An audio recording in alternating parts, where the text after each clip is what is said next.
قارون کے خزانے کے متعلق آپ نے تاریخی حکایات اور محاورے تو سنے ہی ہوں گے۔ یہ وہی شخص ہے جس کا ذکر اللہ نے قرآن مجید میں نشان عبرت کے طور پر کیا ہے۔ قارون کا قصہ اسرائیلی اور اسلامی دونوں طرح کی روایتوں میں ملتی ہے۔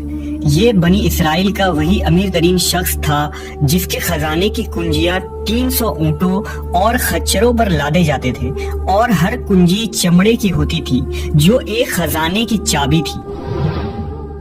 تاریخ انسانی میں شاید قارون سے زیادہ دولت و ثروت کسی شخص کو عطا نہیں کی گئی۔ قارون حضرت موسیٰ علیہ السلام کے چچا یسہور کا بیٹا تھا۔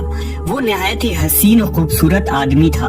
یہی وجہ تھی کہ بنی اسرائیل اور قبطی لوگ اسے منور کہا کرتے تھے۔ قارون جوانی میں اپنے قوم کا سب سے با اخلاق اور نیک افراد میں شمار کیا جاتا تھا۔ نیز توریت کا بہت بڑا عالم دین بھی تھا، کیونکہ اس کی پرورش موسیٰ علیہ السلام کے سایہ عاطفت میں ہوئی تھی، اس لیے وہ کتاب کا علم بھی رکھتا تھا اور اچھی آواز کا مالک تھا۔ وہ توریت خوبصورت انداز میں تلاوت کیا کرتا تھا۔ یہی وجہ تھی کہ لوگ اس کا بہت ہی ادب و احترام کیا کرتے تھے۔ قارون ابتدا میں حضرت موسیٰ علیہ السلام پر ایمان لے آیا، اور جب بنی اسرائیل کو قبطیوں کی غلامی سے نجات ملی تو وہ ان کے ساتھ مصر کو چھوڑ کر سرزمین موعود کی طرف ہجرت کر گیا۔ وہاں اس کے حالات ایک دم سے بدل گئے اور اس کے ہاتھ میں بے شمار دولت آئی۔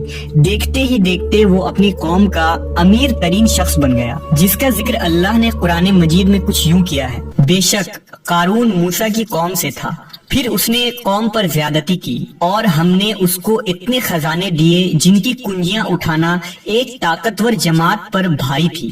ایک جگہ فرمایا، جب اس سے اس کی قوم نے کہا اتراؤ نہیں، بے شک اللہ اترانے والوں کو پسند نہیں کرتا، اور جو مال تجھے اللہ نے دیا ہے اس کے ذریعے آخرت کا گھر طلب کر، اور دنیا سے اپنا حصہ نہ بھول، اور احسان کر جیسا اللہ نے تجھ پر احسان کیا، اور زمین میں فساد نہ کر، بے شک اللہ فسادیوں کو پسند نہیں کرتا۔ جب زکوٰۃ کا حکم نازل ہوا اور حضرت موسیٰ علیہ السلام نے اس سے عہد لیا تو اس نے یہ وعدہ کیا تھا کہ اپنے مال کا 1000واں حصہ زکوٰۃ نکالے گا۔ جب اس نے اپنے مال کا حساب لگایا تو ایک بہت بڑی رقم زکوٰۃ کی نکلی، لہذا اس کے دل میں حرص اور لالچ پیدا ہو گئی اور وہ زکوٰۃ کا منکر ہو گیا۔ اس نے ایک گندی چال چلی۔ اس نے بنی اسرائیل میں سے ایک گروہ کو جو اس کی حمایتی تھے جمع کیا اور کہا، اے بنی اسرائیل، موسیٰ نے ہمیں بہت سارے امور کا حکم دیا جس پر تم لوگوں نے اس کی پیروی کی، اب وہ تم سے تمہارا مال بھی لینا چاہتا ہے۔ فلاں فاحشہ عورت کو لے کر آؤ تاکہ اسے کچھ پیسے دے کر موسیٰ کو بدکار ثابت کیا جا سکے۔ قارون نے اپنے قوم کے لوگوں کو جمع کیا اور حضرت موسیٰ علیہ السلام سے پوچھا کہ زنا کی کیا سزا ہے۔ حضرت موسیٰ علیہ السلام نے کہا، جو بھی زنا کرے حالانکہ اس کی بیوی بھی ہو تو اسے سنسار کیا جائے یہاں تک کہ وہ مر جائے۔ قارون نے حضرت موسیٰ سے کہا، حتیٰ کہ اگر یہ کام آپ نے ہی انجام دیا ہو تو بھی؟ موسیٰ علیہ السلام نے کہا، ہاں، حتیٰ کہ اگر اس کام کو میں بھی انجام دوں تو یہی حکم ہے۔ قارون نے کہا، بنی اسرائیل یہ گمان کرتے ہیں کہ آپ نے فلاں فاحشہ عورت سے زنا کیا ہے۔ حضرت موسیٰ علیہ السلام نے فرمایا کہ اس عورت کو میرے سامنے لاؤ، لہٰذا وہ عورت بلائی گئی تو آپ نے فرمایا، اے عورت، اس اللہ کی قسم جس نے بنی اسرائیل کے لیے دریا کو پھاڑ دیا اور عافیت و سلامتی کے لیے دریا کے پار کرا کر فرعون سے نجات دی، سچ کہہ دے کہ واقعہ کیا ہے۔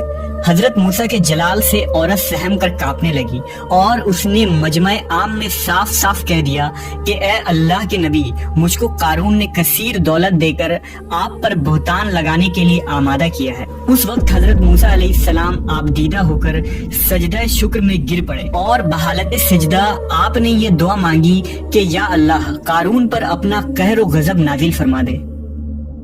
لہٰذا وہ تمام لوگ جو قارون کے ساتھ تھے وہ اس سے جدا ہو گئے۔ موسیٰ علیہ السلام نے اللہ کے اذن سے زمین کو حکم دیا تو زمین پھٹ پڑی اور قارون اور اس کے پیروکار اس میں دھسنے لگے، اور دیکھتے ہی دیکھتے قارون، اس کا مکان اور خزانہ سب اس زمین میں دھس گیا۔